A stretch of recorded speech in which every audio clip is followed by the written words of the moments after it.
चलिए आज एक सफर पर निकलते हैं। एक ऐसा सफर जो हमें भारत के दिल में ले जाएगा। हम ये जानेंगे कि भारत की नदियां सिर्फ पानी की धाराएं क्यों नहीं हैं, बल्कि वो इस पूरे उपमहाद्वीप की जीवन रेखाएं हैं। तो सोचने वाली बात है ना, कि आखिर एक नदी होती क्या है। क्या वो सिर्फ नक्शे पर खींची एक लकीर है। हम नदियों को सिर्फ भूगोल के नजरिए से नहीं, बल्कि जिंदगी और संस्कृति की कहानियों के तौर पर देखेंगे। असल में भारत में ये सिर्फ नदियां नहीं हैं, ये तो जीवन रेखाएं हैं। इनसे जुड़ी अनगिनत कहानियां हैं और ये हमारी विरासत हैं जो पीढ़ियों से चली आ रही हैं।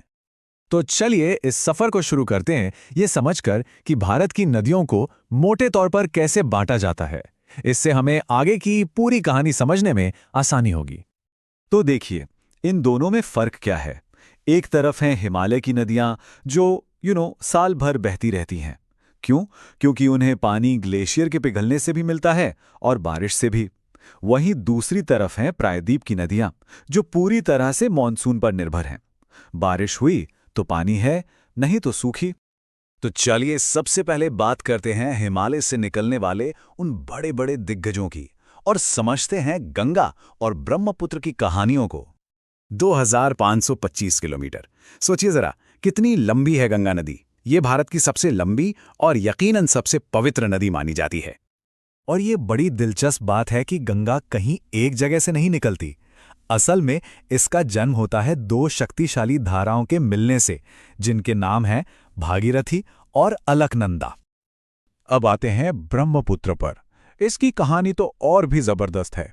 जरा सोचिए, ये नदी तिब्बत से निकलती है और फिर नामचा बरवा नाम की जगह पर एक ऐसा शार्प यू टर्न लेती है, मतलब एक नाटकीय मोड़, और फिर भारत में एंटर करती है।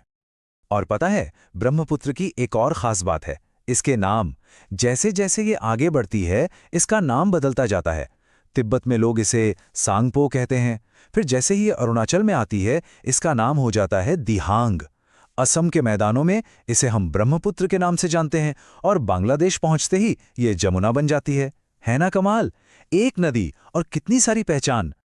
चलिए अब हिमालय से उतरकर हम चलते हैं दक्षिण भारत की तरफ और देखते हैं प्रायद्वीप की प्राचीन नदियों को, जिनका एक अलग ही अंदाज है। दक्षिण भारत में गोदावरी को एक बहुत ही खास दर्जा दिया गया है। इसे वृद्ध गंगा यानी पुरानी गंगा भी कहते हैं और ये प्रायद्वीपीय भारत की सबसे लंबी नदी है। नर्मदा नदी की कहानी तो भूगोल के लिहाज से बहुत ही अनोखी है। ये एक ऐसी नदी है जो दो पहाड़ों के बीच से, मतलब विंध्य और सतपुड़ा रेंज के बीच एक दरार घाटी से होकर बहती है और ज्यादातर बड़ी नदियों के उलट ये पश्चिम की तरफ बहती है। अच्छा, अब कुछ ऐसी नदियों की बात करते हैं जिनका अपना एक अलग ही, कह सकते हैं, एक अनोखा व्यक्तित्व है।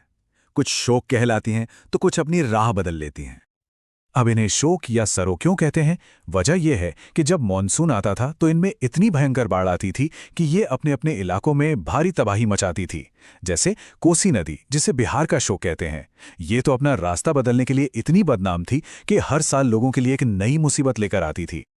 कुछ और भी नदियां हैं जिनकी अपनी अपनी खासियतें हैं, जैसे लूनी, जिसे खारी नदी भी कहते हैं। ये रेगिस्तान में जाकर कहीं गायब हो जाती है, समुद्र तक पहुंचती ही नहीं।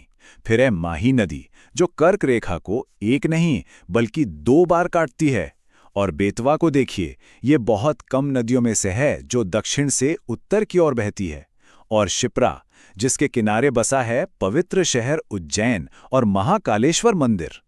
चलिए एक बार फिर से हिमालय की ओर लौटते हैं और उन पवित्र जगहों को समझते हैं जहां नदियां आपस में मिलती हैं, जिन्हें हम संगम कहते हैं। उत्तराखंड में 5 बहुत ही पवित्र संगम हैं, जिन्हें हम पंचप्रयाग के नाम से जानते हैं। और इनमें एक बात बहुत कॉमन है, वो है अलकनंदा नदी। आप देखिए, अलकनंदा ही वो नदी है जो इन सभी संगमों पर एक दूसरी नदी से मिलती है। ये सिलसिला विष्णुप्रयाग से शुरू होता है और देवप्रयाग तक चलता है। और यहीं देवप्रयाग में वो ऐतिहासिक पल आता है जब अलकनंदा और भागीरथी का मिलन होता है। तब जाकर इस मिली हुई धारा को आधिकारिक तौर पर गंगा नाम मिलता है। इससे पहले वो गंगा नहीं कहलाती।